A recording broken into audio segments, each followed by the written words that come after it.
when I decided I was going to speak today, there was a lot that I was praying about, and this is kind of what came to my heart and mind in time with Jesus and time in planning and talking to people who work here, professors, and I got this together, so this is what I have. So I've been wearing glasses since the 4th grade. As you can see, I have them on now, and if you wear glasses, you know that above is a little blurry and underneath is kind of blurry, and then you have these frames you see life through that, well, side to side, you really don't have good peripheral vision, but you can see. Well, that was my life. I always could see. Then I got contacts for the first time in 12th grade. Best day ever, I was so excited. I put the contacts on and went out of my front door, and I could see. But it was different. See, I never had been able to see without glasses on before. I never was able to just look around and see the whole entire world. And I'm from Maryland, so there's actually trees, and there was a breeze, and we had a lake, and as I was walking to my bus stop, I could see. I could see everything without frames. And in thinking about this, I realized that everybody has a pair of frames they see the world through. We all have something that kind of borders our vision. For me, this is a little about me. I'm gonna describe my frames. And as I describe mine, you'll probably realize you have your own. I'm from Bowie, Maryland, which is in PG County, which is the wealthiest African-American county in America, which sounds impressive, but it's really not, which kind of describes a lot of things that are wrong with America, but I'm not talking about that today. My city is 48% African-American, 41% white, 4% Asian, 5% Hispanic or Latino, and a mixture of a lot of different things. My home church includes a congregation of over 20 different nations. We also have people who are in the mission field all over the world. My friends growing up are a mixture of Grenadian, Cuban, white, black, El Salvadorian, Dominican. I probably forgot some, and they'll probably be really upset at me when they see this, but it's gonna be okay. So you can imagine coming to Biola for me was a culture shock. I went from being surrounded by people that are different, who speak different languages, who are different colors, whose parents have different accents, who some parents don't even speak English. That was what I grew up around. That was normal for me. And then I came to Biola, and I was dropped into a sea of similarity, a sea where I was an outlier, where I didn't really fit in. I was overwhelmingly optimistic, and within my first week, I experienced my first blatantly racist experience of my whole entire life. Here, at Biola, by a fellow Biola student, which to you may be shocking, but to many of the people I know, that's normal. Within my first year here, I struggled accepting my beauty, something I had never struggled with before. It became crystal clear to me that I didn't fit into the Biola bubble standard of beauty and that I never would. In that, I learned a new reality. When preparing to speak today, this story from the life of Jesus came to my mind. I wanted to worship like this woman I'm gonna describe worshiped. I wanted to love like he did, and I wanted to point out the different frames that Simon saw this experience through, and how, well, Jesus has no frames, but how our frames can block us from seeing the beauty that is right in front of us because it's not normal to us. So I'm gonna read to you Luke 7:36-40. One of the Pharisees asked him to eat with him, and he went into the Pharisee's house and reclined at the table. And behold, a woman of the city who was a sinner, when she learned that he was reclining at the table in the Pharisee's house, brought an alabaster flask of ointment, and standing behind him at his feet, weeping, she began to wet his feet with her tears, and wiped them with her hair of her head, and kissed his feet and anointed them with the ointment. Now when the Pharisee who had invited him saw this, he said to himself, if this man were a prophet, he would have known who and what sort of woman this is who is touching him, for she is a sinner. Now after that, Jesus read his mind and had a clever response, normally, and he gave him this metaphor about forgiveness and forgiving sins and love, and then he forgave the woman and told her to go and be in peace. He also said to Simon, she did things that you didn't do for me while I was here. She honored me in ways that you didn't, ways that Simon wouldn't have, considering his frames. See, the frames Simon had said, this is a sinful woman who isn't to touch someone holy. Her hair was down, Now that was rude. And she was a woman who didn't know her place. She was contaminating this holy God, this holy prophet, this holy figure. With her sin, she was touching him, crying over him. Most of all, he was put off. How dare she touch him, and how dare he let her? His eyes weren't open to the beauty because they were shaded by what he had been taught and what he'd been trained in, things that he had been taught and trained in ways that weren't necessarily negative. These were things that they thought were right. Things they were trained were right. Things their parents told them were right. And here is Jesus defying all of it. The woman's frames were slightly different. See, she heard that Jesus would be there, and this could be her one chance for redemption. What else did she have to lose? She was already an outcast in society. She wanted to worship at his feet in her raw emotion. Jesus deserved all of her love and worship. See, there will always be diverse opinions and perspectives, but no human is 100% right about God. Whether you were trained to believe one thing or believe one thing, your church teaches something and someone else's church contradicts that, we will never be able to completely understand God until we're in heaven, and even then, maybe we won't really get it. We'll be so astonished and in awe that we may not be able to fully ever wrap our brains around the brilliance that is God. See, we were trained with social norms and ideals of what God is and isn't. So when someone contradicts that, we push it away and assume it's wrong. Whether it's their beliefs on God, whether it's their beliefs on society, whether they are extremists or whether they're pacifists, we all will see something different. We all see God as something different. We all see Jesus as someone different. But other people's perspectives may show us something about God we have never seen. See, the God I know may be slightly different than the God you know, and that may make your perception just a little bit bigger. So how do we ever get the full picture? We have to come together and work together. Even though our frames show us something different, we have to step together so we can value what others see and work to honor and praise God fully. That's something we just won't ever be able to do by ourselves. It's something that Simon, who was a Pharisee and who was trained in this, could not even do.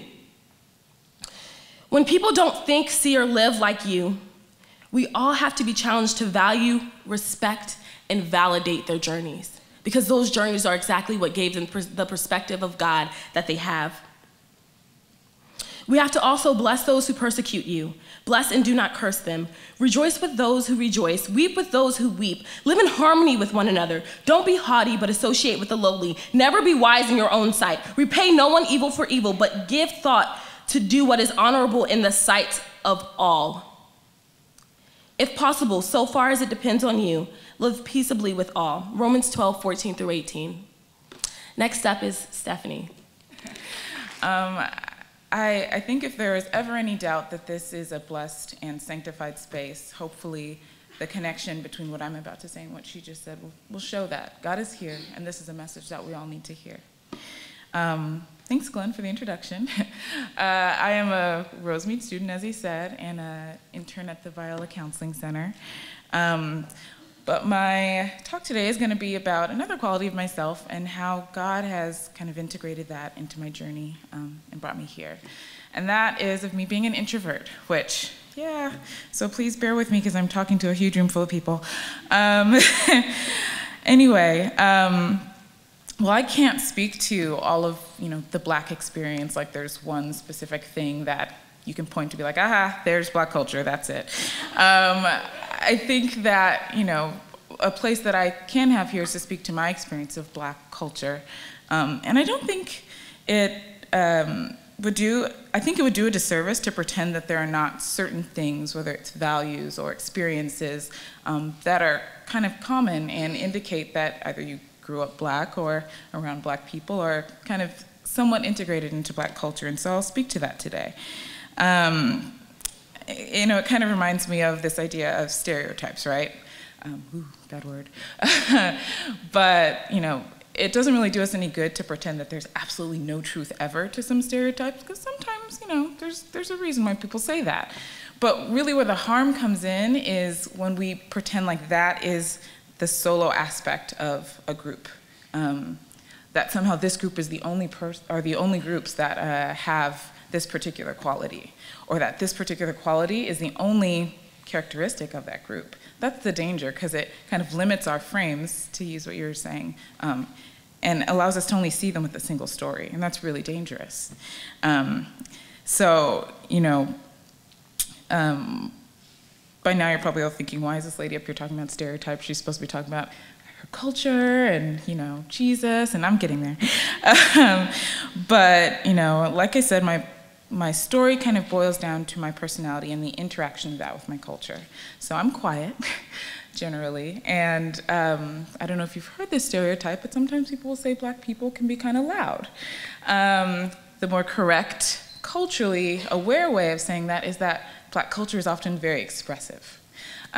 You all maybe experienced some of that today with the gospel choir, right? If you go to most Black churches in America, and that could be Catholic, that could be Protestant, that could be Baptist, that could be Presbyterian, it doesn't matter. Oftentimes you will hear higher volume in the music, in the worship, in the praise.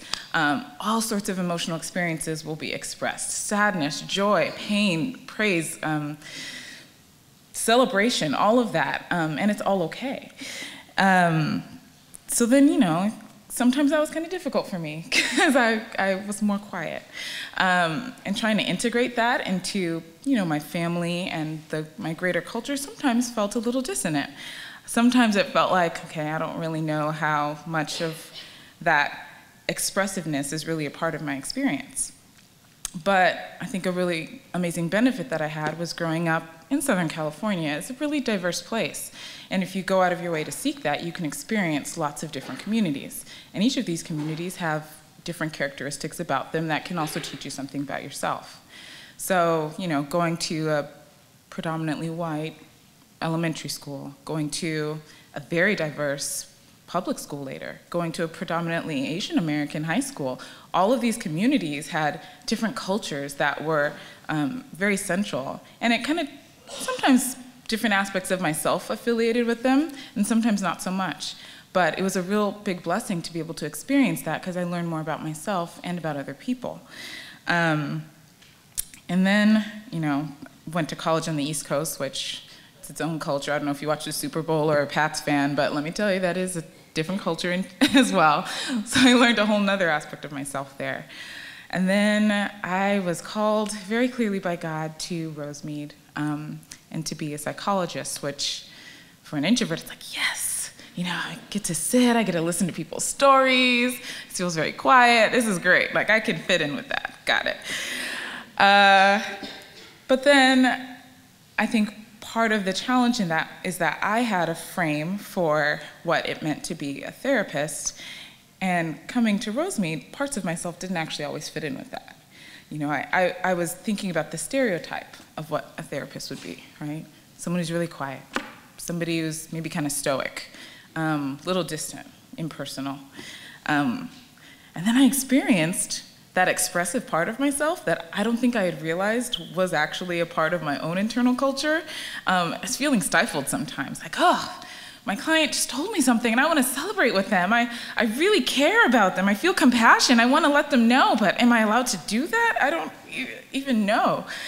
And how could God bring me to this place where I feel like I can't bring myself? You know, I want to be a good therapist, but I also want to be Stephanie, the therapist. And can those two things go together?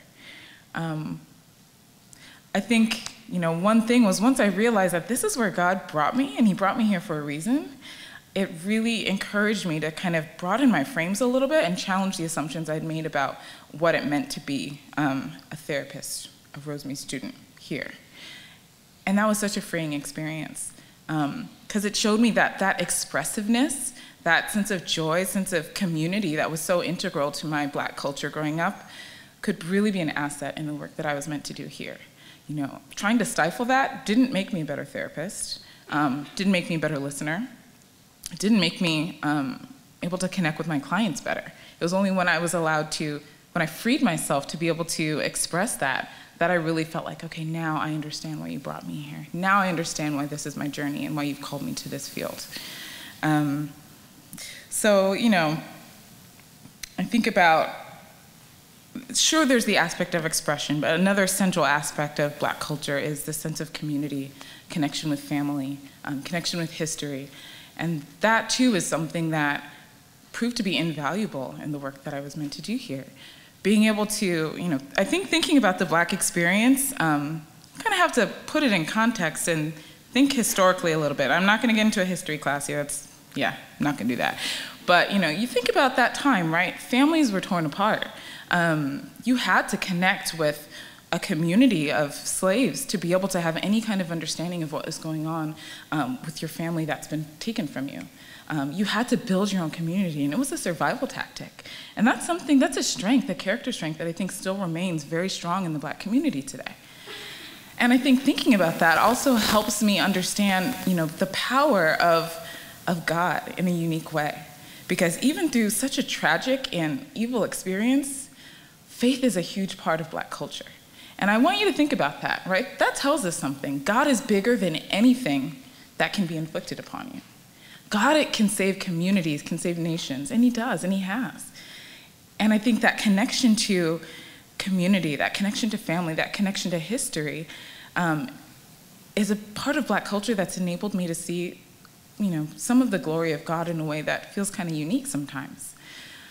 And then I can translate that to the work that I do. I can help look at clients and say, you talked to me about this experience that your family went through.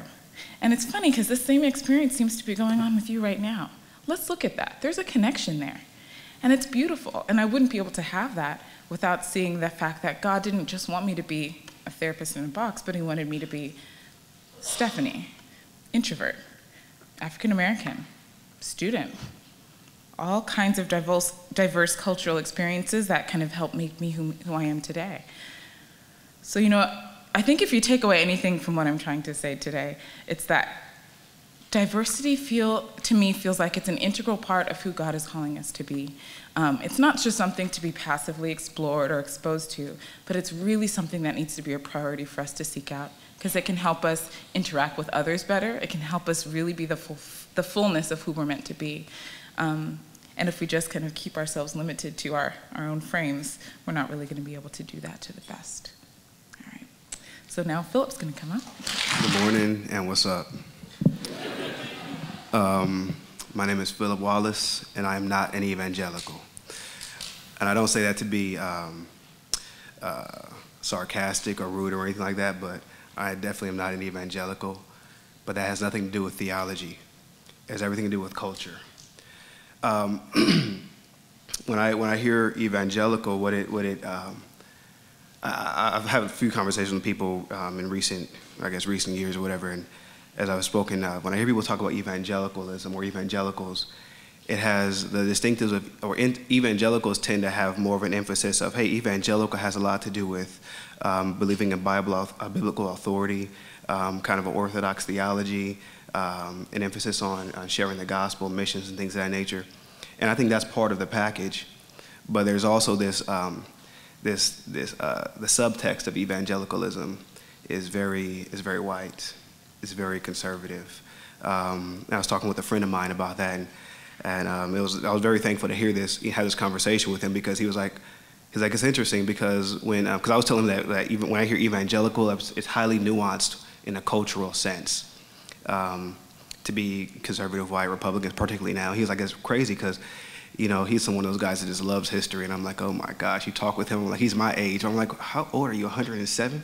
But white dude, and he was, and he definitely he's like very solid in the evangelical square. Like, that's me. He might have a flag. But he was just like, just historically that whole, the term evangelical, the group evangelical was birthed out of those conversations, in the turn in the 19th, 20th century. And like it was kind of a response to a lot of the liberal Christianity that had, they kind of had a low Christology. They kind of undermined the dignity, the deity of Christ, and the biblical authority. And there also was an emphasis on, they did kind of that more of a naturalist, humanistic perspective, and so therefore there was a lot of emphasis on social good, but very little emphasis on biblical authority and the deity of Christ. And that was very helpful for me to understand that context. And the first thing that came to my mind was, I told him, I was like, thanks. I didn't really think about all that right there. But one thing that did come to my mind was this. When those conversations were happening, You know who was not at the table? Non-white churches. Because we were kind of told, like, and this goes into my story. Now, this is, and I want to say this right now. I'm saying this is kind of like oh, Phil, you just start off with this, dark gloom clouds of whatever. Okay, y'all cut that out. Because it's deep and it's heavy, but we talking about race in America. It's not like the minute you start talking about race in America, if you go anywhere back history, you're going to run into some stuff. You know what I'm saying? You can't talk about race in America and give a good context without having some uncomfortable parts. But I'm not saying this from a place of bitterness. I want you guys to hear that. And I'm not saying this from a place of white people are evil. I don't want you to hear that. Or evangelicals are evil. I love y'all. I'm just saying that I'm other. And I'm just right now, I'm giving a bit of the historical context of why I feel other. It's just more like cultural exegesis, if that makes sense. So to understand me now, you have to understand the history. Are y'all feeling me? Yes, no? Okay. Because if you're not, you holler at me later on. We can chop it up one-on-one. But anyway, so the church. So all that to say, the church I grew up in. This is more of my story now. My church I grew up in was First AME in Pasadena. First AME, First African Methodist Episcopal. That name, a church got its name because, as I said, when those conversations of evangelical liberal were happening, we weren't really allowed to be in that room. Well, literally, my church began. If you look at the church website, the official denominational website, it gives the history. It says it was a mixture of slaves, of freemen, people who were born free, and freedmen, people who had been set free. And they were, attending this Methodist church in Philadelphia, and they were literally pulled from their knees during prayer and kicked out of the church because they were black, and they were not allowed to worship there. This was in the 1700s. And so they founded this church. So that's the context of the church that I grew up in. So once again, we all go to Biola. We believe in hermeneutics. When we study the scriptures, we look at the historical context of the Bible. So I'm just giving you the historical context of the Phillip. This is not a dig and, this is why white people need to, no, none of that. So anyway, that's kind of where my church grew up. And AME church, if you all are not familiar with the AME church, which I'm sure plenty of people aren't, because most people are like, AME. It's cool. It's kind of, I like it. I think one of the things that was good there, I feel like there was, I think they did a good job of holding on to understanding and acknowledging our cultural identity while also tying it into our Christian identity. There wasn't a need to separate the two, or to say that, hey, look, black don't matter. No, and I think they were. It was cool, but it was kind of dull growing up in that church.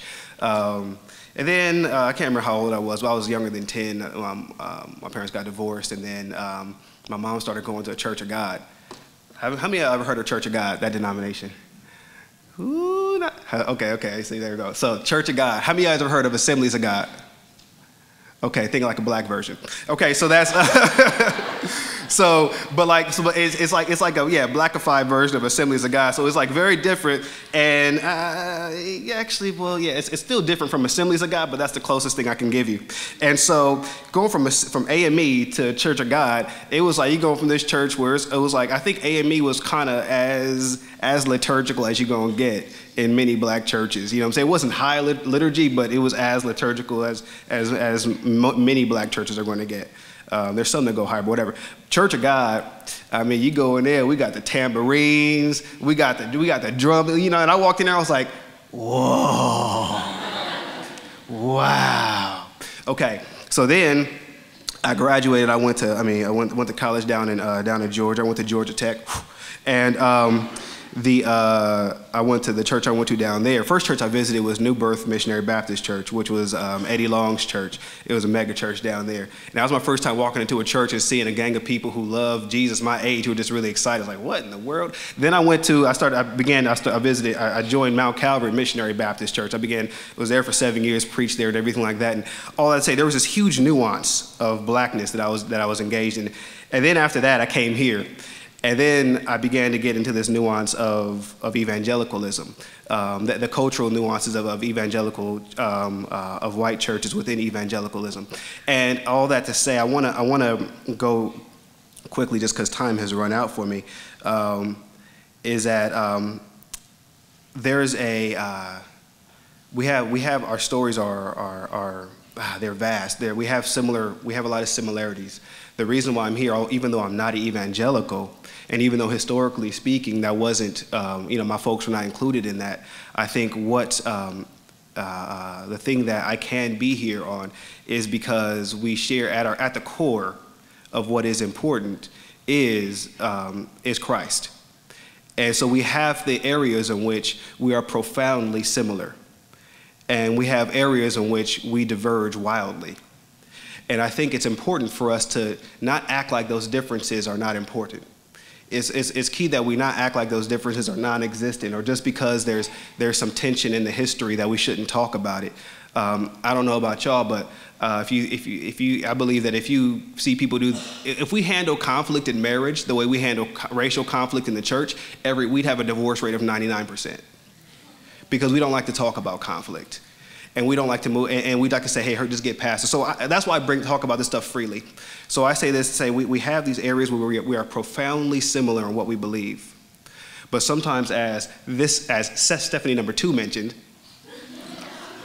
we have our stereotypes, and sometimes all we see of that person is this, and so we kind of write them off a bit. And then sometimes, as Stephanie number 1 mentioned, wherever she is, we have our frames, and all we can see is the world through this, and we think that the way we see the world is the way the world is. And I think those are just some things that I found to be crucial, and not just I'm not saying this, hey, white folks, y'all need to understand me, but this has been part of my process, understanding the nuances in the black church, because quite often I felt like, man, I'm not black churchy enough, because everybody else might be up jumping and clapping, and I'm like, interesting thing that you just said. And that's how I am. And then I go to to Southlands and Brea now, and I'm there, and I'm like, wow, it's pretty quiet here. So, but all that to say, it's been a process of me understanding the nuance of blackness, the nuance of black church, and also the nuances of whiteness and white churches. Yes, I know. Yeah, look, I'm thinking about trying to highlight the Asian churches and some of the Latino churches too, because it's a broad. The body of Christ is broad and huge, but I think if there's anything that we have a diverse body, and I think it's hugely important for us to not just embrace it, but to understand each other in our differences and in our similarities, much as a husband and wife have to embrace one another in their differences and similarities. Sorry, I've gone over. Love y'all. Take care. We hope you enjoyed this message. Biola University offers a variety of biblically centered degree programs, ranging from business to ministry to the arts and sciences. Learn more at biola.edu.